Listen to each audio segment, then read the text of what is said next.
this will probably illustrate the point here. This is the brake lights wires here and here that would connect up to that brake light switch. I've jammed my wire, my test probe in to this one wire. That's my constant hot wire. And then, if you can imagine this being installed in a truck, here's the fuse box, and it's this long 14 amp fuse here. It says stop lamp on it. And if you get on the, let me back up here just a little bit. If you get on the right hand side of it, that should complete the circuit. Both sides should be the same. But if your fuse is no good, this side will be hot and this side will not, or it won't have continuity. And so you can test continuity between those two also just by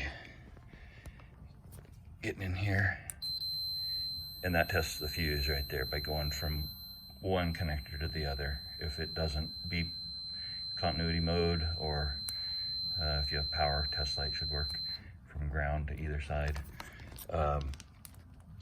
Set it up a little differently depending on if you're testing continuity or if you're testing voltage. You always want to test voltage from ground to your reference rather than from across it, because the potential difference across the fuse will be the same on either side, so you'll essentially be testing for 0 volts there, which is just kind of the wrong way to do it. Anyways, that's how I test to see if I have a problem with the fuse or some problem possibly with the connectors themselves.